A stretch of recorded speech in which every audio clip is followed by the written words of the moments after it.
no sé cuántos de ustedes, los que pasaron por las aulas, les gustaba cuando el profe llegaba y decía, saquen una hoja y un lápiz, hoy hay quiz sorpresa. Bueno, todo el mundo saque una hoja y un lápiz. Hoy tenemos un quiz, así que vamos a trabajar un poquitito en esto. Es un quiz importante que vamos a hacer y yo quisiera llevarlos. Hemos estado trabajando en esta serie. Dicho sea de paso, hoy es el último día de esta serie.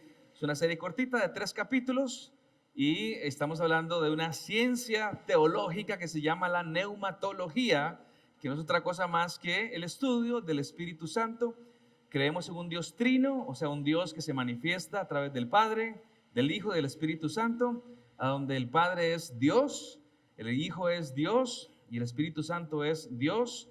Por lo tanto, el Padre es digno de alabanza y de oración, el Hijo es digno de alabanza y de oración y el Espíritu es también digno de alabanza y de oración. Y las 3 preguntas que he intentado responder esta serie son las siguientes. La primera es, ¿quién es el Espíritu Santo? La segunda es, ¿cuál es su intervención en este proceso que llamamos salvación? Y hablamos porque entendemos que el hombre está perdido, el ser humano está perdido, así que ocupa ser salvado. ¿Cuál es su intervención?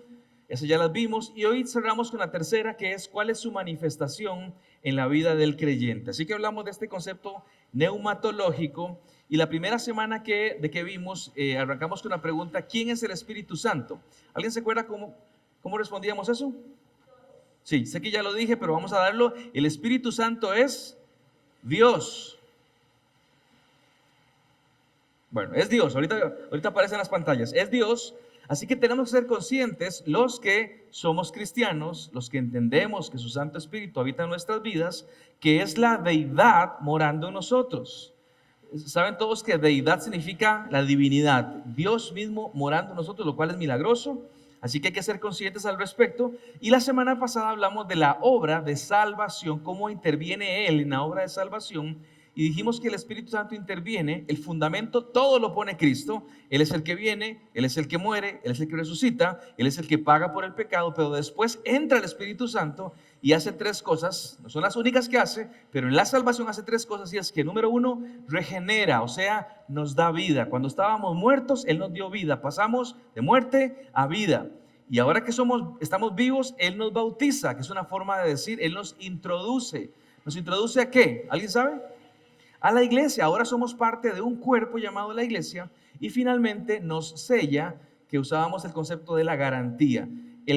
Sella es una metáfora, dicho sea de paso, no es un tatuaje que tenemos en el cuerpo, sino que su presencia en nuestras vidas es una garantía de que cuando vayamos delante del Señor podremos decir, Dios, mi lugar es aquí con vos, no por mis justicias, porque no soy justo, sino porque tu Santo Espíritu fue sellado en mi vida y en mi corazón, ¿sí? Así que quiero que hablemos de la tercera cosa, que es la manifestación del Santo Espíritu en la vida del creyente. Aclaro esto. Sé que hay gente que viene de un trasfondo de iglesias más pentecostales, más carismáticas.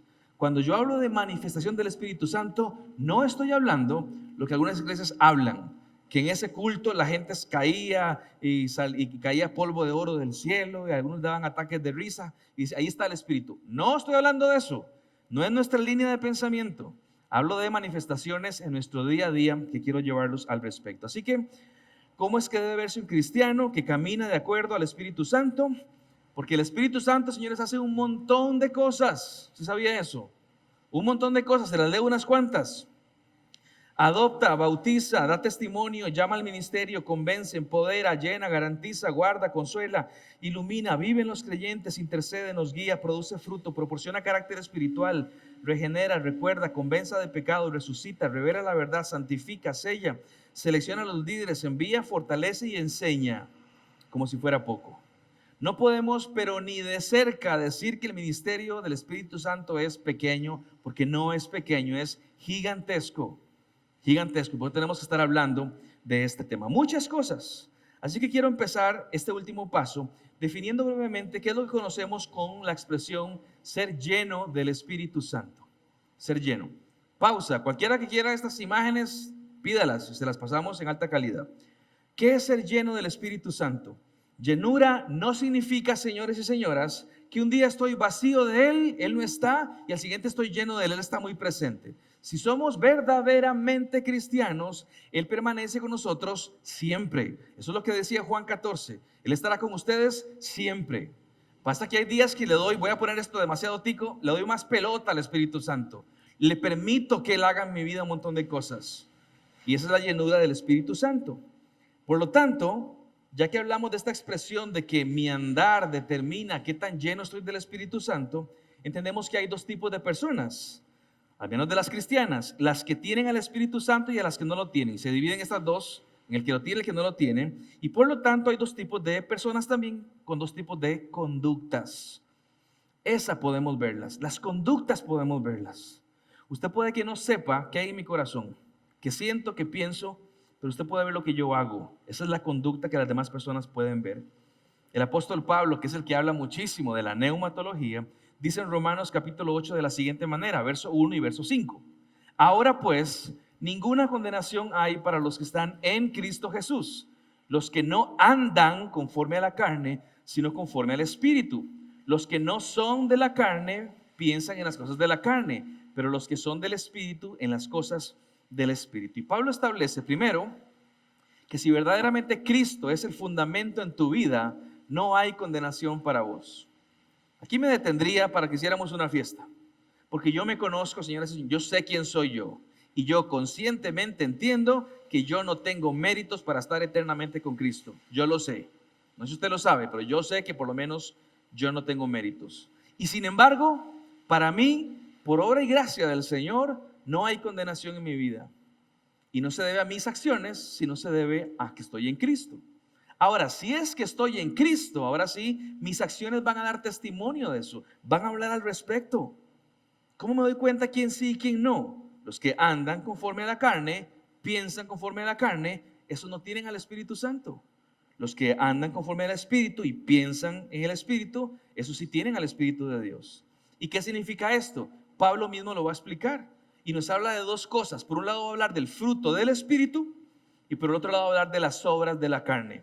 Y él lo dice a los Gálatas de la siguiente manera. Vean, las obras de la naturaleza pecaminosa se conocen bien. Voy a hacer una pausa aquí, ¿sí? Señores Gálatas y señores de Cristo viene Cartago 2022, sí. No me digan, yo no sabía. Todo el mundo las conoce. La gente sabe cuáles son esas obras. Se las voy a decir, pero no porque no las sepan. Se las voy a decir para que quede como un testimonio, pero ustedes las saben, se conocen bien. ¿Cuáles son? Inmoralidad sexual, impureza y libertinaje, idolatría y brujería, odio, discordia, celos, arrebatos de ira, rivalidades, disensiones, sectarismos y envidia, borracheras, orgías y otras cosas parecidas. Les advierto ahora, como antes lo hice, que los que practican tales cosas no heredarán el reino de Dios. Yo sé que alguna gente de pronto le dice, bueno, esa no es mi lista, porque yo no ando en brujerías, ni sectarismo, ni borracheras, ni orgías. Está bien, tal vez no andes en todas esas cosas, pero si analizas uno a uno cada una de esas obras de la carne, tendríamos que darnos cuenta si es que realmente estamos caminando o no. Inmoralidad sexual, ¿alguien sabe qué es eso? Uno dice, sí, darle vuelta a mi esposa. Sí, esa es una cosa. Te puedo mencionar 5 más. Adulterio, pornografía, fornicación, sexting, por ejemplo, que es tan común. Todo eso entra, ¿saben qué es sexting, verdad? ¿No? Yo agarro mi celular y agarro y una X que no es mi esposa y nos ponemos mensajes sexuales.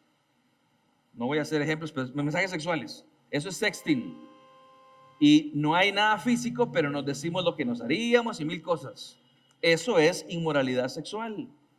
Así que si de pronto uno dice, no, yo eso no aplica, piense bien si realmente no aplica. ¿Cómo cuidamos nuestra sexualidad, por ejemplo? Idolatría, no, yo no soy idólatra, perdón. Yo no tengo una estatua de madera a la cual le rezo. Ok, esa es una forma de idolatría, pero les puedo dar más. Idolatría al dinero, idolatría al trabajo, idolatría al estudio o al cuerpo humano y su belleza. ¿O hay algo que le damos valor por encima de estas cosas? Eso es idolatría. Hay chicas que yo miro, chicos también, pero chicas que yo miro en las redes que son idólatras de sí mismas. Y de las 600 fotos que tienen, 598 son de ellas posando. Cuidado, que no entremos. O gente que dice, dinero, dinero, dinero, voy por el dinero, mato por el dinero. Eso es idolatría, el dinero.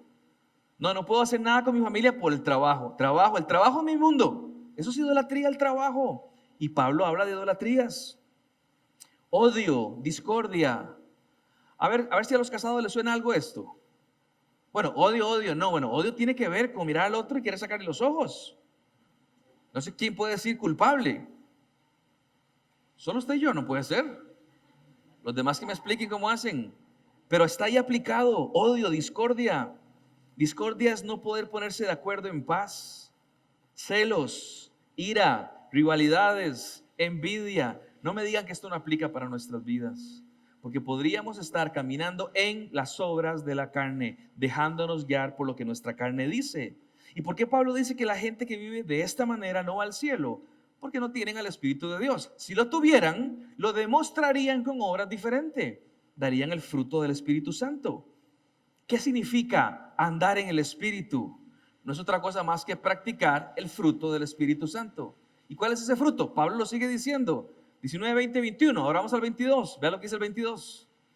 En cambio, a diferencia de lo que venía hablando acerca de las obras de la carne, en contraposición, el fruto del Espíritu es amor, alegría, paz, paciencia, amabilidad, bondad, fidelidad, humildad y dominio propio. No hay ley que condene estas cosas. Hay gente que quiere empezar aquí. Paso 3, la tercera charla. Señores, uno no puede practicar estas cosas. Van en contra de mi naturaleza. Lo que mi carne quiere hacer es odio, disensiones, borracheras, orgías. Eso es lo que mi carne quiere hacer. No pretenda empezar a, comillas, portarse bien para que Dios lo acepte. Eso no es lo que creemos en esta iglesia. No, empezamos con el paso 1, reconociendo que Dios es presente, que su Santo Espíritu es Dios.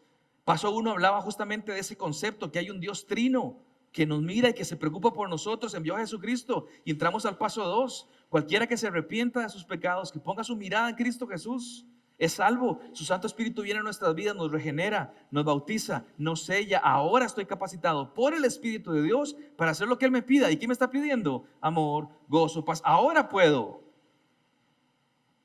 Yo quiero, no tengo nada con Dios, pero quiero portarme bien. Que Dios lo acompañe, porque no le va a salir. Eso es una naturaleza que Dios nos da nueva. Por eso es de que aquí nadie puede jactarse.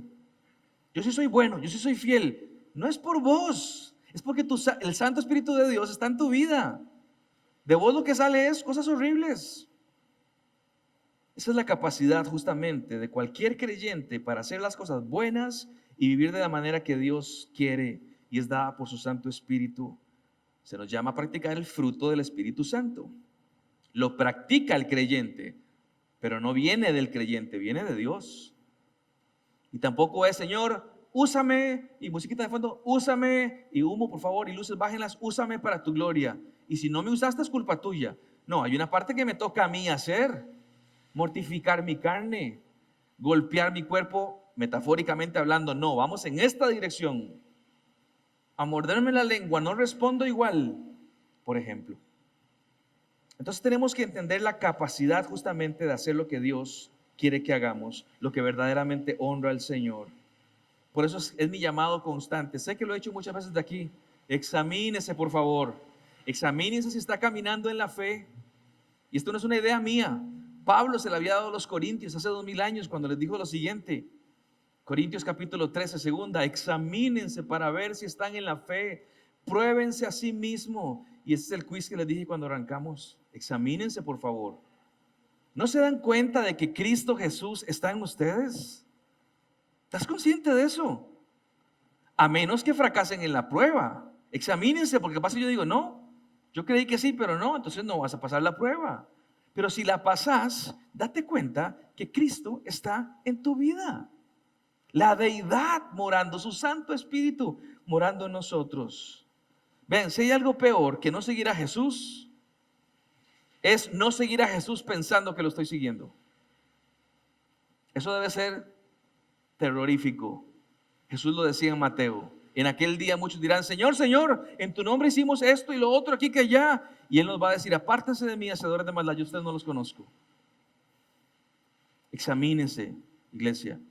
En esta iglesia creemos que la salvación no se pierde para el que es verdadero discípulo de Cristo Jesús. Les ruego, por favor, examínense.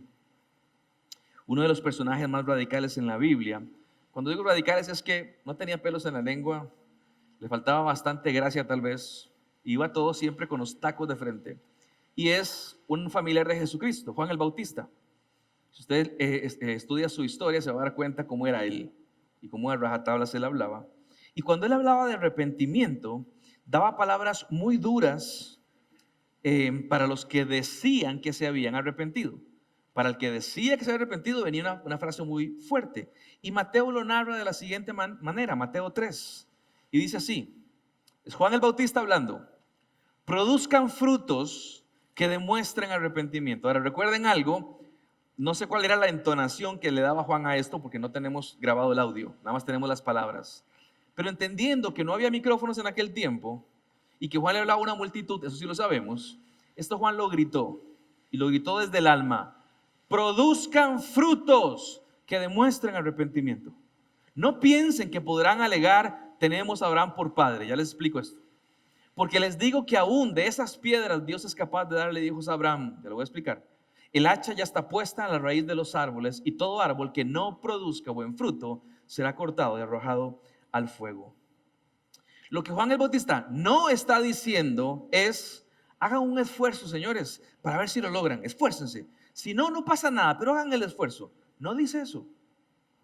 Está hablando que para el verdadero arrepentido hay algo que simplemente dice: todo enfoca en una sola actitud. ¿Cuál es? Frutos. La parte que podemos ver. Frutos, demuéstrenlo. Conducirse adecuadamente es posible por el arrepentimiento, la venida de Dios a nuestras vidas en su Santo Espíritu. Y la palabra demuestre que él utiliza implica una audiencia que mira en nuestras vidas. Yo no puedo demostrarle algo a nadie. Voy a demostrar que mido 1,79 m y está todo el mundo, mi cuarto solo. ¿A quién se lo demuestro? Ocupo gente y una cinta métrica. Voy a demostrar que hablo ruso. Ocupo saber ruso y una audiencia que me escuche para demostrárselos. La palabra demostrar implica que haya gente que te esté mirando y que dictamine si verdaderamente eso que vos dijiste es cierto o no es cierto.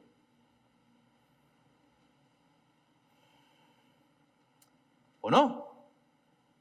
Que la gente diga: sí es cierto. Laura y Roy, sí es cierto. O que digan: no, no es cierto. Ellos dicen, pero yo los conozco. No es así. ¿No les parece una responsabilidad terriblemente pesada esta?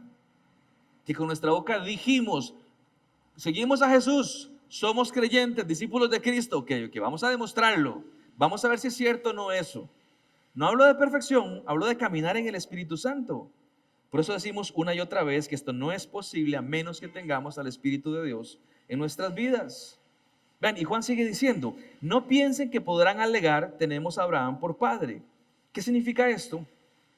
Que había gente en la audiencia de Juan que decía: yo no ocupo hacer nada. Por mi sangre corre sangre judía directamente del linaje de Abraham. Y como Dios escogió a Abraham como pueblo escogido, y somos el pueblo especial de Dios, no ocupo hacer nada, simplemente tener la sangre de Abraham. Soy judío casi que por herencia. Y Juan dice: vean, no se equivoquen, eso no es así. El arrepentimiento no tiene que ver con ser judío, con ser de la nación escogida por Dios. Juan lo que dice es: no hay mérito en ser judío. Vean, si Dios quisiera, podría darle hijos a Abraham de las piedras. No piensen que es una gran cosa hacer esto, hacer lo otro. No hablamos de cuál es tu sangre, cuál es tu herencia, cuál es tu árbol genealógico. Dentro de la potencia, la fuerza, la soberanía de Dios, Él podría que las piedras tuvieran hijos de Abraham. Ustedes no son tan especiales por ser judíos, es lo que está diciendo. Por eso Pablo remata diciendo: examínense entonces para ver si están en la fe, y ojalá pasen la prueba. Y la manera en la cual Juan termina esto es violento. Pero cuando yo pienso justamente en qué significa esto de Abraham, podríamos aplicar el principio a nuestras vidas. Yo voy todos los sábados a la iglesia, al templo, y escucho un mensaje: Dios está complacido conmigo, no importa lo que haga fuera del templo, porque ya fui a la iglesia. Check, Señor. No piensen que eso es lo que nos va a salvar. Mis papás son cristianos, por lo tanto yo heredé el cristianismo. El cristianismo no se hereda. Se lo digo a los hijos y le cuento a los papás: mi hijo es de terror, pero yo soy un buen cristiano. Papá, hay que evangelizar a ese hijo. El cristianismo no se hereda, hay que hablar con nuestros hijos. No vayan a pensar que como vamos a la iglesia y damos un diezmo, entonces ya Dios está contento conmigo y ya yo puedo hacer lo que yo quiera. Yo creo en Dios, dicen muchos. Dios está complacido conmigo porque creo en Él, no importa lo que haga. Juan te va a decir hoy, no penses que puedes alegar estas cosas. Y Pablo remata, examínense, espero que pasen la prueba. Y la manera en la cual Juan termina es violenta, les decía recién. El hacha, no, vamos atrás. El hacha ya está puesta a la raíz de los árboles, y todo árbol que no produzca buen fruto será cortado y arrojado al fuego. Esto último habla de juicio. Vean, y hago otro pequeño paréntesis. No, Dios no juzga porque Él es bueno. Sí, Él es bueno y Él también es amor. Y Él también es misericordia y Él es paz y es gozo. Y también es juicio y también es fuego consumidor y también está irado con el pecado y es un juez justo. Si Dios tuviera que juzgarnos por nuestras acciones, ¿cómo nos declararía? Repito, esto para mí es terrorífico. Está todo listo, ahí está el hacha lista en el árbol, esperando nada más la orden para cortarlo, y eso que se corta se lleva al fuego. ¿Y por qué lo cortaron? Porque no es un árbol bueno. ¿Cómo no es bueno? ¿Cómo te diste cuenta? No da frutos buenos. Me está succionando la tierra, todos los minerales, mejor quitémoslo. Jesús mismo lo había dicho un poquito más suavecito, digamos, que su primo Juan. En Juan 15, el que permanece en mí, decía Jesús, como yo en él, este da mucho fruto, porque separados de mí, ustedes nada pueden hacer. El que no permanece en mí es desechado y se seca, como las ramas que se recogen, se arrojan al fuego y se queman. Y luego dijo, mi Padre es glorificado cuando ustedes dan mucho fruto. Escuchen el siguiente verbo, y muestran así que son mis discípulos. ¿Cuál es tu parte en todo esto? Si es que sos verdaderamente cristiano. Por favor, me lo podés demostrar. Quiero verlo. Está muy bien lo que me decías, está bien. Pero quiero verlo en tu vida manifestado. Quiero verlo. ¿Cuál fruto? Ya lo leímos en Gálatas. Amor, gozo, paz, paciencia, todo aquello. Mis hermanos, ¿dónde aplica esto en nuestras vidas? La respuesta es en absolutamente todas las áreas de nuestras vidas. Hay un ejemplo que soy consciente que soy muy recurrente, así que le pido a los solteros que me perdonen, pero siempre aplico a la parte matrimonial.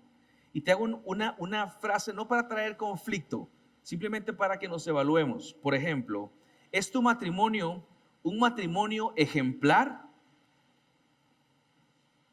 Que cuando los solteros que se quieran casar digan, es que no estamos seguros, relax, vean ese matrimonio. Ah, sí, voy en más paz porque veo esperanza. ¿Es tu matrimonio ejemplar casado? Que la gente lo mire y diga, qué raro, qué unidos son y cómo se aman. Que tus amigos pregunten, ¿cómo hacen? Que los compañeros de tus hijos cuando vayan a casa digan, qué bonito esto, que tal vez no tengo en casa. Que tu familia extendida, inclusive chisme de ustedes, porque no pueden creer lo bien que se llevan. Que la cajera del súper se pregunte, ¿ustedes por qué siempre andan juntos? Que tus amigos de fútbol digan, ¿por qué tienes que consultarle todo a ella? Decidí vos solo. Que tus amigas no creyentes digan, ¿por qué te sujetas tanto a él? Vos sos independiente y empoderada. Que los profes de tus hijos te hablen de lo estables que son tus hijos por la estabilidad que tienen en casa. Que los de afuera los vean afrontar las crisis y los dolores y los miren agarrados uno del otro y de Jesús. Eso es dar fruto. No simplemente en un culto caerme cuando hay música de fondo. No, es en la vida diaria, un fruto constante. Y puedo dar más ejemplos extramatrimonio. La excelencia en los estudios, por ejemplo, al esfuerzo me refiero. Esforzarme. La lealtad en la amistad. ¿Somos amigos leales? Nos comemos unos a los otros por cuando no nos miran. El compromiso con la misión de Cristo. Estoy comprometido y participando en la misión de Cristo Jesús. El amor a una iglesia local. Si la tuya es esta, el amor a esta iglesia local, de la cual no hablo mal porque es la novia de Cristo.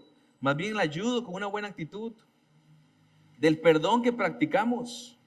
De la práctica constante de tantas disciplinas cristianas como la oración, la lectura de la Biblia. ¿Realmente damos fruto?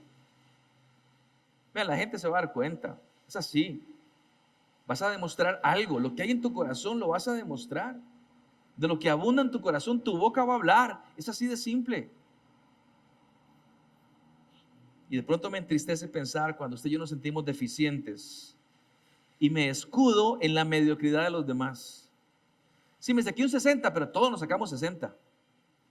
Y el chico cree que el papá queda contento con esa respuesta. Y decimos nuestras frases de papás que todos hemos dicho. A mí no me importa cómo salgan tus compañeros, me importas vos. Pero en la vida espiritual es relevante. Como soy mediocre, entonces me oculto en la mediocridad de los demás. Aquí todos somos feos todos, teniendo a la deidad en nuestras vidas. Por eso no me gusta juntarme con verdaderos creyentes que dan fruto, porque a la par de ellos mi esterilidad espiritual se ve muy reflejada. Me hace sentir mal, decimos. Vean, les cuento sin temor a equivocarme, que 99 de cada 100 consejerías que yo doy, que he dado a cristianos, sus problemas tienen que ver con no estar haciendo lo que deben, sino lo que su carne quiere hacer. O sea, no manejados por el Espíritu, sino por la carne. Cuando Dios dijo perdonen, ellos buscan justicia propia. Cuando Dios dijo soporten, ellos no quieren llevar cargas. Cuando Dios dijo no abandonen, ellos quieren salir a buscar lo que es mejor para sí mismos en su propio pensar. Cuando Dios dice controlen, ellos dicen esto es demasiado. Mis amados, la vida en el Espíritu Santo es una evidencia para todos los demás. Repito, no hablo de perfección, todos hemos pecado y todos pecamos. Por eso el texto no dice y los que han pecado, no es los que viven, los que andan, esa es su forma de vida. Se requiere entonces justamente ser verdaderos cristianos para poder llevar semejante carga. He visto gente muy frustrada, no puedo. ¿Usted es cristiana? No, si no, no va a poder. Empecemos por eso. Quien te da fuerza en tu vida para hacer las cosas. Se requiere verdaderos cristianos. Se requiere mortificar nuestra carne. No es lo que mi carne diga, es lo que el Espíritu me manda hacer. O es que perdonar es muy fácil. O es que aflojar es muy fácil. O es que pedir perdón es muy fácil. ¿Alguien ha tenido alguna batalla al respecto? Haberme yo peleado con mi esposa y ella está en el cuarto, estoy en otro cuarto y yo de pie, aquí de pedirle perdón. Y mi carne dice, no, pero físicamente estoy ahí y voy y no voy y en ese plan estoy. Quiero decirles que siempre voy, mi amor, quiero pedirte disculpas. Quisiera decirles eso. ¿Sí? Y les cuento que algunas veces me ha salido y sigo adelante. Dios entiende, mis hermanos. Él conoce nuestra frágil fuerza de voluntad. Él la conoce. Por eso nos dejó herramientas en nuestras vidas para que nuestra fe esté fuerte, para que no dependamos de esta fuerza de voluntad tan frágil y que por lo tanto podamos caminar con Él. Por eso nos hizo iglesia, nos introdujo en la iglesia para apoyarnos y nos dio su palabra para que aprendamos de ella y que al escucharla a ella, nuestra fe aumente. Nos dio la oración para acudir a Él constantemente. Dios, ayúdame por favor a hacer tu voluntad y no la mía. Nos dio la comunidad para que nos veamos regularmente y nos apoyemos. No voy a hablar del que no está aquí, pero deberíamos estar siempre llenos, porque en la comunidad hay ese apoyo que nos damos y hablamos de cosas que de otra manera no hablamos durante la semana. Y de pronto, tras de que nos cuesta la negación de nuestra carne para seguirlo a Dios, por encima dejamos la Biblia, dejamos la oración, dejamos la congregación y nos debilitamos. Creemos que esto no es relevante. No es para tanto, Esteban. Esta semana no leí la Biblia, pero no es para tanto. Decime, no es para tanto cuando estás en problemas. Cuando no te has nutrido espiritualmente. Decime si no era para tanto. Es una cosa tras otra. Son cosas que Él da para fortalecernos. Conocemos esa verdad de Dios que Él nos da para traernos libertad. Oímos su palabra que aumenta nuestra fe. Son todas cosas que Dios provee para que caminemos en el Espíritu Santo del Señor. Por eso tenemos que aprender a reconocer su guía. ¿Y cuál es la manera más práctica, digamos, más común, voy a decir, para escuchar la guía del Señor? Y la expresión simplemente es leyendo la palabra del Señor. En su palabra Él nos muestra qué es lo que Él quiere, cómo quiere que batallemos, qué es lo que Él espera de nosotros. Usted sabe que la Biblia es la principal fuente de sabiduría acerca de cómo tenemos que vivir. Bueno, solo dice usted que es cristiano. Y sí, lo digo yo que soy cristiano. A eso me aferro. Y que los creyentes deben escudriñarla, meditar en ella, memorizarla. El texto dice que la palabra es la espada del Espíritu, con la cual me defiendo cuando vienen ataques. Son metáforas, pero con ella me puedo defender. Y que el Espíritu va a usar su palabra para hablarnos, para revelarnos la voluntad de Dios en nuestras vidas, que va a traer extractos de la palabra de Dios en el momento que las necesitamos para sacarlas adelante. El texto dice que nos hará recordar lo que hemos aprendido antes, si es que lo hemos aprendido. ¿Vio el cristiano que dice, Señor, dame tu palabra? No, el texto no dice que me va a la palabra, dice que me va a recordar lo que he aprendido. Pero no he aprendido nada. Es complicado entonces. Es que lo aprendí y luego Él me lo recuerda y puedo batallar. El conocimiento de la palabra de Dios nos puede ayudar a discernir si nuestros propios pensamientos vienen y deseos del Espíritu Santo. Pasaje hermoso, me gusta Hebreos 4:14, cuando habla de la Biblia, dice lo siguiente. Vamos adelante. Ciertamente, él dice, la palabra de Dios es viva y poderosa, y más cortante que cualquier espada de dos filos. Penetra hasta lo más profundo del alma y del espíritu, hasta la médula de los huesos, y juzga pensamientos y las intenciones del corazón. ¿Quién puede hacer esto en la vida que no sea la palabra de Dios? ¿Puede usted? ¿Puede la psicología? ¿Puede mi búsqueda personal? Es la Biblia quien puede hacer esto. Llegar como espada de dos filos y penetrar hasta lo más profundo, donde ningún cirujano puede llegar, donde está el espíritu y el alma, y partir los tuétanos y llegar a la profundidad y hasta revelarme las intenciones verdaderas que hay en mi corazón. Y conociéndolo a ella, entiendo por dónde su Santo Espíritu quiere que yo camine. Vean, el Espíritu Santo nunca nos va a impulsar a hacer algo contrario a la palabra de Dios. Nunca. Si entra en conflicto con la Biblia, entonces no proviene del Espíritu Santo y tiene que ser ignorado.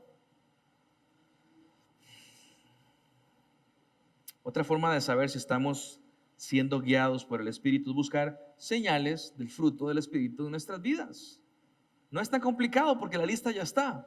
Amor, gozo, paz, paciencia, bondad, fe, mansedumbre, templanza. ¿Y esto cómo se hace? Pregúntele a su esposo o su esposa, pregúntele a sus papás, pregúntele a sus amigos cercanos. ¿A mí qué me hace falta, George? Te va a decir Jaycee. Te falta un poquito de paciencia, te falta un poquito de amor. Okay, hay que trabajar en eso. Hay que dejar de buscar nuestra propia justicia. ¿A usted falta un poquitito, Brian, de autocontrol? Yo te digo, ay, brincas. Y el autocontrol es fruto del Espíritu Santo. Es sencillo hacer el examen. Si andamos en el Espíritu, continuaremos viendo estas cualidades que crecen en nosotros, que maduran en nosotros. ¿Hacemos siquiera el ejercicio de detenerme y decir, yo a la luz de Gálatas 5, el fruto del Espíritu, ¿cómo ando? Y si se animan, luego saquen el otro, las obras de la carne. ¿A cuál me parezco más? Si le cuesta ser objetivo, pídale a alguien que le ayude. Ojalá a alguien que lo ame, que pueda ser directo con usted y decirle, esto te hace falta. Mis hermanos, voy terminando. Yo quisiera motivarlos a cada uno de ustedes. No resistan la obra del Espíritu Santo en sus vidas. Si son verdaderamente creyentes, no la resistan. Si estás oyendo algo hoy que te está molestando, no resistas la obra del Espíritu Santo. Algo te quiere decir. El Espíritu nunca va a conducirnos al pecado. El pecado nos va a hacer pasar por alto lo que el Espíritu Santo quiere decirnos a través de su palabra. Escuche su guianza. Apártese y confiese su pecado.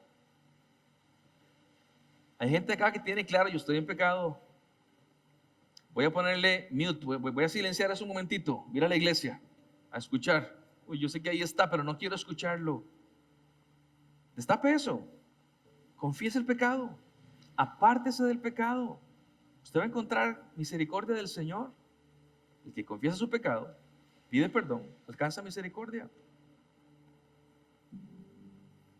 El fruto del Espíritu Santo, y termino con esto, puede definirse como el pensamiento y la vida cristiana en obediencia a las Escrituras, honrando así a Dios. Es una vida que honra a Dios. Aún cuando he pecado, eso no honra a Dios, pero cuando he pecado y me doy cuenta del pecado, me levanto, pido perdón a Dios, me arrepiento, clamo por su misericordia, creo en fe que me ha perdonado. Eso también honra a Dios. Le estoy obedeciendo. Así que quiero que terminemos con un ratito cortito de reflexión. ¿Y qué vamos a reflexionar? Número 1, hagámonos la pregunta: ¿yo soy un verdadero cristiano?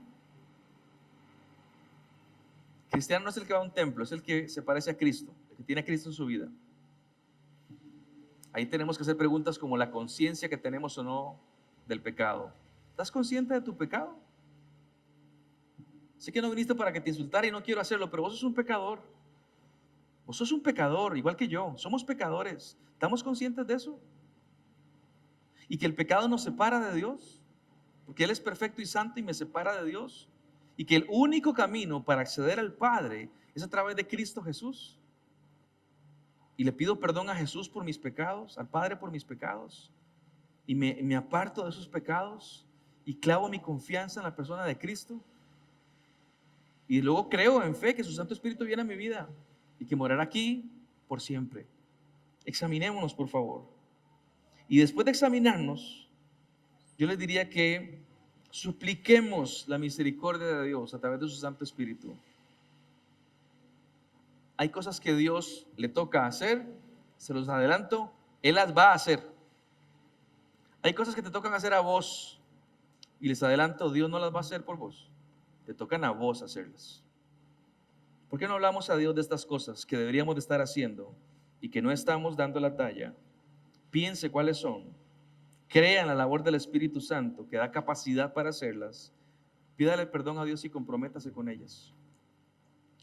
Tomamos un par de minutos, cada quien ahí en su lugar.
Señor, te damos gracias en esta noche porque tenemos este espacio para pensar.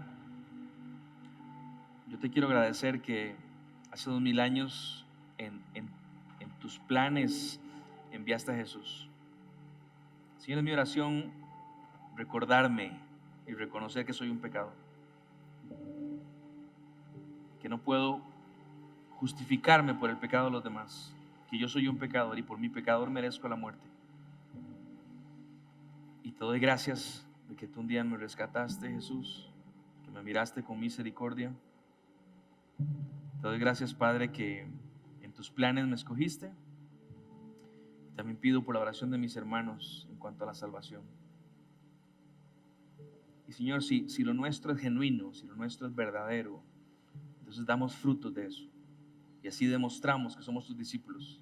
Si damos fruto, Y yo sé que batallamos con un montón de cosas en el trabajo, en el matrimonio, en la paternidad, en la escuela, en la universidad, en mil cosas batallamos.